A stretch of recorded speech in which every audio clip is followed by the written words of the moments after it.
Greetings to the Alabama State Association. Hello, Alabama. You know, we're in times of change. I think this is going to be our first virtual state association that everybody's been to, and this is going to be the first time that we can say, hey, we're having a cup of coffee. So you just go have one with us. Pause the video, come back, and we'll finish up our coffee. We do want to say it's good to be here with you guys and be able to share about what the Lord's doing, even in these times of quarantine and uncertainty around the world. We are having a little bit of different kind of days in Uruguay, but very nice and pleasant. And thankfully for us right now, we're also in good weather. So we can have our curtains open and windows open and go out on our patio. And the day is filled with lots of things going on and things we enjoy and a lot of ministry. And we're just living day by day as everybody else is. The only time we're getting out is going to get groceries to pay bills. Those apparently haven't stopped. Those are essential businesses. So I'm going out to pay bills, but as far as, where we used to, we're trying to be out all the time. At the lawn tennis club or at restaurants or even with the Torsons, those days have kind of stopped, and we're doing everything by Zoom. So Zoom has filled our days. I've had a full day today, and we'll have most days. We're doing English. I have English class with about 10 ladies that we have conversation English via Zoom, and that's going really well. And also it opens up for doors for them because sometimes they want to have an individual class and just chat a little bit more. And since it's by Zoom, it's an easy way to say, hey, you want to meet an hour early or chat a little bit later. And so that's worked out nicely. The other Zoom class I have is choir. And that's interesting because we have a regular practice and then we have a special sopranos practice.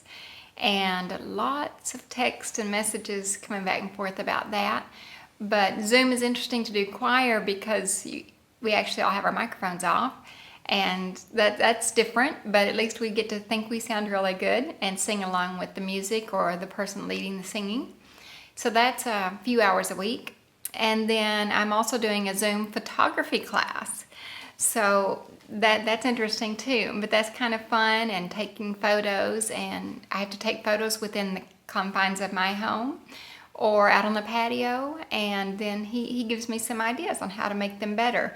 And it's kind of fun because it's with my with my phone. And you know how we're always just snapping photos? Well, finally I'm going to learn how to take photos and snap photos, and they'll actually be worth looking at later. So I'm excited about that. And I am too. And one of the things, Tammy, we were laughing about her class the other day.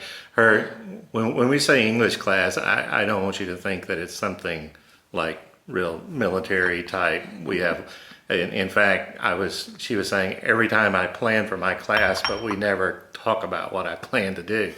And the big revelation the other day was when one of the ladies said, give us homework. We need to really be taking advantage of this while we have it, because heretofore it's been a time to drink coffee and socialize, which is okay, which is what we want.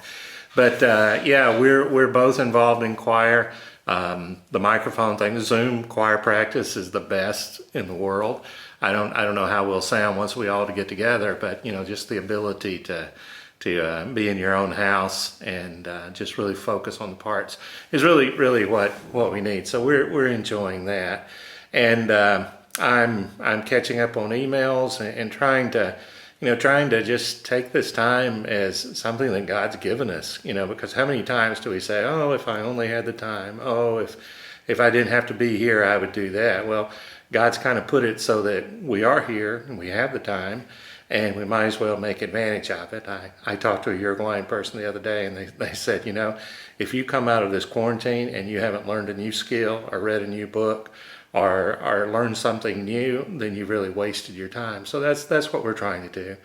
And trying to keep up with supporters, let people know what's going on. We do Facebook Live from time to time, do videos for churches, just keeping in touch and letting people know what's going on. and just it's also given us the time just to step back and to strategize. You know, in January we had the plan A, which was out and about. The quarantine came, and now we're on plan D, but we're still, you know, finding ways to get out there, and what is our church going to look like, and what are we going to, you know, do, and, you know, how's it going to look, and what's important to us, and how are we going to make sure these things take place. We've got lots of time to think through those things. Sunday, and I really don't even know what the dates are anymore, maybe last Sunday, whenever that was the 34th anniversary of our Malvine Church. And that's always easy to remember because it was started in 1986, and that's the same year we got married. So 34 years ago, the Malvine Church started, and I had the opportunity to speak to Zoom Church because I was the oldest missionary here, and I was here 21 years ago. So I've missed out on the first 13 years of their existence, but I got to speak to the congregation about the changes and the growth and how the church has changed over the years, and all the people that have been involved, all the people that have passed through, all the workers, all the missionaries, all the Uruguayan pastors, you know, and we ended on the verse where, you know, we've all labored, but it's God that's given the increase. And it was a good time of fellowship. Digital fellowship, and it was just a good thing, but it was also challenging to me, and hopefully it will help you understand our determination, our desire to start a new church in Uruguay, because that was our last new church in Uruguay 34 years ago. So you know, you're like, well, Jamie, have you been there 21 years just, you know, drinking coffee? Well, yeah, we have been drinking coffee, but that's not the only thing that we've done. And you know, it's just the timing, the maturity of the church and where the church was, and the transition where we needed to be. And thankfully now we're in that phase where we can say, Pastor Josvanis, you know, you take Malvine, you run with it. We're focusing on that, and we're kind of like horses at the starting gate. You know, we're jumping around, we're raring at the bit, and we're ready for the doors to open.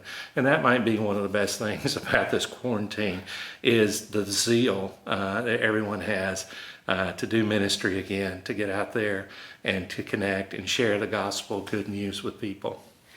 Yeah, I think so too. It's exciting learning new things, and it's exciting to see people interested and wondering what we're doing, and opening their hearts to us a little bit and wanting to talk more. And then it is exciting to think about when this is over and we have worked through ministry via Zoom and built relationships a little stronger, maybe they're deeper because everybody's got more time.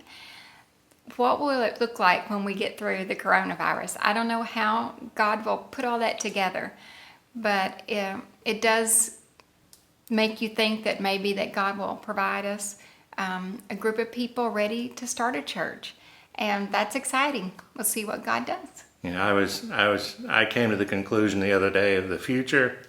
I don't know what's going to happen, but at the end of the day, God will still be God, and Jesus will still be the hero. So we're looking forward to this story, how it turns out, and we thank you so much for your support and prayers. We're praying for you too. One of the first, as I've mentioned before, this is one of the first times where we're all in it together. I mean, we're all going through similar circumstances, maybe on a bigger scale, maybe on a lesser scale, but we're living under the same conditions. And we do pray for you and pray for your health and safety and economic issues, or family issues, all those things that we're facing as well. So thank you for your support and your love for all these years. And I want to say especially thank you to all the ladies who have just supported me through the years, supported us through the years, but just on a friendship basis, you ladies know who you are, that have just always been there for me. Emails, prayers, resources, keeping in touch. And for Carolyn, Michael's keeping me informed about auxiliary, and it's thrilling to know that you all are going to be together, even though you're not together this year. All right. Well, we love you and look forward to whenever we can see you in person. Love you. Bye-bye. Ciao. Ciao. Un saludo a la Asociación Bautista Libre de Alabama. Les saluda desde Uruguay el pastor Giovanni Quiñones Díaz y acá mi esposa. Mi nombre es Ana Cecilia, Dios les bendiga grandemente a ustedes también. Oramos mucho acá por todo su pueblo y estamos acá en el Uruguay hace aproximadamente 15 meses sirviendo al Señor. Somos cubanos, venimos con nuestros 2 hijos, Rocío, que tiene 12 años, y Rubén, y tiene 10 años. Estamos en estos momentos obedeciendo el periodo de la cuarentena por este virus que se ha difundido a nivel mundial y estamos acá en nuestro hogar, en Malvin Norte, tratando de ser disciplinados y aislándonos todo tiempo para no contaminarnos y guardar las leyes. En el trabajo, como experiencia personal en nuestro ministerio, ha sido para nosotros un gran reto salir a servir a Dios fuera de nuestra nación. Y Dios nos ha traído a este lugar con un propósito, del cual estamos muy agradecidos a Dios por lo que Dios ha estado haciendo y nos ha estado permitiendo hacer acá en la iglesia Emanuel Bautista Libre. Durante este periodo de tiempo que llevamos acá, la iglesia ha estado creciendo con la bendición de Dios, tanto en lo espiritual, lo emocional, como lo congregacional. Hemos podido realizar bautismo y hemos podido encaminar tanto a la iglesia como a nosotros en los planes y proyectos de Dios para esta nación. Gracias le damos a Dios por aquellos hermanos que han sido instrumentos para bendecirnos y ayudarnos en este gran reto al cual nos hemos estado enfrentando. Al llegar a este periodo de cuarentena, que ya todos sabemos que en el mundo ha estado trayendo cambios en todas las latitudes y también dentro del pueblo de Dios, la iglesia no se ha detenido. Hemos continuado dándole seguimiento a la obra de Dios. Hemos estado usando diferentes medios que Dios nos ha puesto en nuestras manos para así mantener las predicaciones, mantener la comunicación con la congregación y mantener activa la fe en el pueblo de Dios. Sé que aún quedan mucho por delante, muchos retos, mucho trabajo, pero con el favor de Dios lo vamos a lograr y vamos a lograr las metas trazadas en esta nación. Le damos gracias a Dios porque también el Instituto Bíblico, que gracias le damos a Dios, hemos vuelto a retomar y ha vuelto a abrir sus puertas.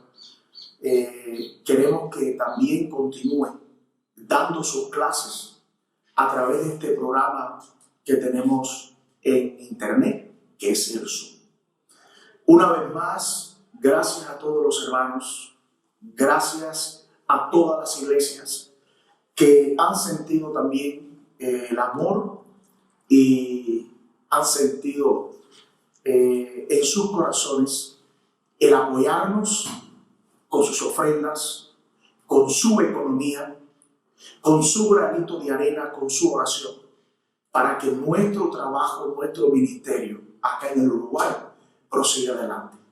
Le estamos infinitamente agradecidos en el Señor.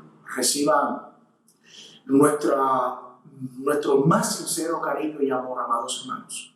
Gracias, una vez más, gracias. Que Dios me los bendiga y Dios me los guarde. Y que todos podamos decir, Uruguay para Cristo. Dios les bendiga.